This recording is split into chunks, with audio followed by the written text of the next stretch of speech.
eu queria que você falasse da tua infância em Taquaritinga, Olha, né? Porque era completamente foi uma diferente. delícia, porque além dessas vantagens, ser filho do prefeito, condicionadas. O meu pai, meu pai e minha mãe viviam dizendo, não se valha dessa condição, não. Você não é príncipe, não é nada. Você é igualzinho, não faz... O que me tirava do sério, que me fazia brigar, aquelas brigas de porta de colégio, era quando alguém chegava para mim e falava assim, você faz isso porque você é filho de prefeito. Era o que mais me ofendia, porque eu sempre entendi. A política municipal me ensinou que o poder é transitório, que você tem a ascensão e a queda. É porque era político, filho de prefeito e de ex-prefeito. Derrotado. Meu pai, quando ele era candidato, ele nunca perdeu. Sempre foi o mais votado. Numa eleição, somaram aquela história de sublegendas, tá? Mas foi o mais votado e perdeu da soma. Mas ele lançava candidatos e perdia. Também não fazia muita questão de ganhar, porque o político populista, e ele não quer sucessor. Quer um ali que ganha e faz o que ele gostaria de fazer. Como eles não fazem isso, procuram vida independente, ele não morria de tristeza, não. Mas os adversários, previsivelmente, tratavam como derrotado o líder, que era ele. E eu vou te dizer um negócio que resume o que eu penso. Perder eleição com um parente candidato é igualzinho velório. Você tem a sensação do velório em casa. Fica igualzinho, se tem um morto na sala. É um horror. Então eu vi o que é. A sensação é que isso me serviria para a vida inteira. Para a vida inteira. E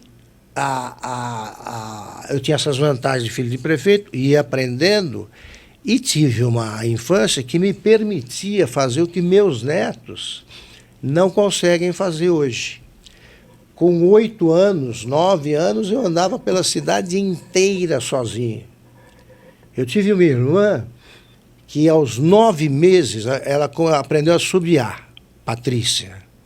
Assobiar mesmo, acho que para dentro, chupava o ar, mas era um som de um assovio alto. E ficou conhecida como o bebê que assoviava, porque ela fugia de casa, sumia. Os caras achavam na rua, é a filha do Adair lá, né? Aí eles traziam de volta, minha mãe nem procurava.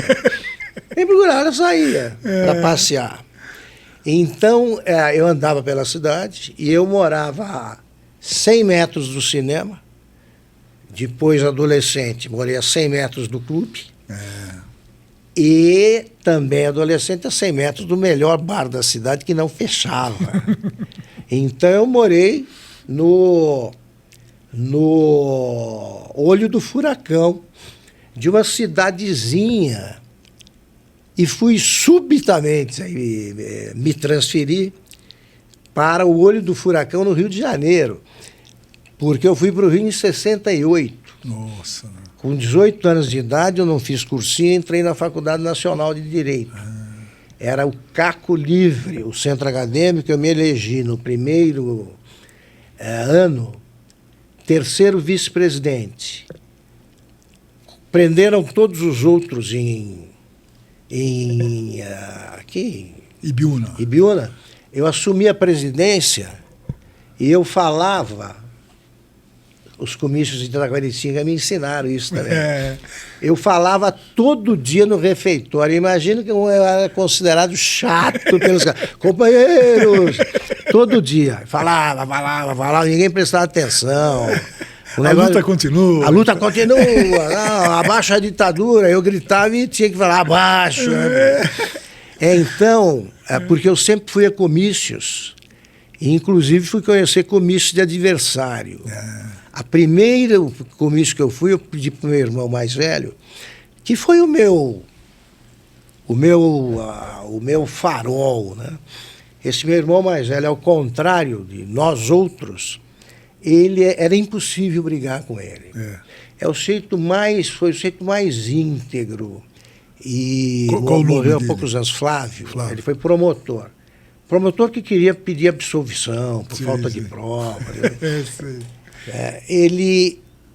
Ele era um cara de uma bondade que era uma coisa meio de santo, sabe? Não consegui não brigar com ele. Na nossa casa, minha mãe dizia que eram 5 pessoas falando ao mesmo tempo coisas divergentes e ninguém se ouvia.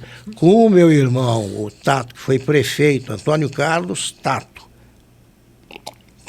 seria prefeito 2 vezes. Depois, eu discutia e aprendi com meu pai o seguinte: você não pode dormir brigado. Ele ia à noite para o quarto, a gente brigava de soco ali. Vocês se reconciliaram, vocês são irmãos.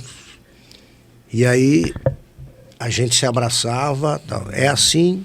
Até hoje a gente não briga, evidentemente. A minha relação com os meus irmãos é uma relação de amor mesmo, né? Eu não entendo briga entre irmãos. Eu não faz parte do meu mundo. Nem do meu, é verdade. Dinheiro. Meu pai também tinha um desapego ao dinheiro que ensina. O que ele te deixou de herança? Ele deixou de herança um buraco no cheque especial dele no Banco do Brasil.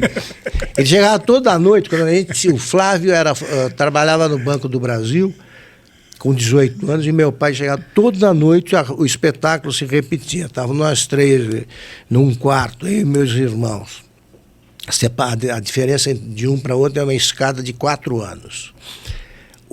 Chegava o meu pai e falava assim: alguém aí tem uma nota de 10? Sempre 10, né? Era referente do irmão dele para minha avó e dele para nós. Alguém tem uma nota de 10? Eu passei pelo banco, eu esqueci de passar pelo banco. Se passasse, ele ia ter que pagar o que está atrasado lá. Aí meu irmão dava e falou assim: não esquece de me cobrar, hein? Senão você imagina que você vai cobrar do pai. Quando ele morreu, nós fizemos a divisão do espólio. Então era esse. O meu irmão, que seria prefeito, pegou uma camisa que, segundo ele, dava sorte. Uma camisa. Sim, meu pai era muito vaidoso, ele andava todo dia de terno. E não usava roupa velha. Ele, quando ficava velha, ele dava, depois de um tempo. E sempre terno, todo dia. Então, o meu irmão pegou uma camisa, outro pegou um relógio, outro pegou um revólver, e de repente eu ia viajar para São Paulo, a gente estava dividindo no meu quarto, e eu olhei, tinha sumido meu sapato. Foi um amigo que tinha trabalhado com meu pai, era praticamente irmão também, que pegou meu sapato. Aí ele falou: devolve, ô ladrão, devolve, não é teu, isso aí nem do meu pai, pô. Era um negócio que era uma piada o que ele deixou. Por isso é que eu digo, quando falo, todos os políticos são iguais, não, só não. Porque eu conheci outros também. Ele era um homem incorruptível. Eu aprendi o que é corrupção pelo exemplo dele. Uma vez foram vender trator na prefeitura. E aí eu dava Valmete. E o cara chegou, ele comprou, estava precisando. E o cara falou: bom, eu preciso deixar para o senhor uns 15%. Ele falou: não precisa. Não quero nada não, eu estava precisando. O cara falou: doutor, eu preciso pagar. Vão achar que eu fiquei. Com dinheiro ele não teve dúvida, homem prático. Ele falou: espera um minutinho. Fez uma reunião com as entidades da cidade, tipo o lar dos idosos, velhos, né? O hospital, o abrigo, tudo, e fez uma fila. Quando alguém passava querendo dar 15%, ele desviava. Mas fila pública. Sim. Fila pública, todo mundo sabia que era hora de pegar. Então, o cara queria dar, não podia levar de volta, então dá para quem precisa. É claro. Para quem precisa. Eu estava dizendo isso porque nós estávamos falando de dinheiro. Aí ele aproveitava, a certa altura, quando eu estava na militância comunista, ele falou: vem cá, eu te dou dinheiro. Não era bem ele, não, era minha mãe. Eu te dou dinheiro todo mês porque você disse que ia ser advogado, ia fazer direito. Curso de comunismo eu não vou pagar, não. Eu não mando mais. E não mandou. Por isso eu comecei a trabalhar.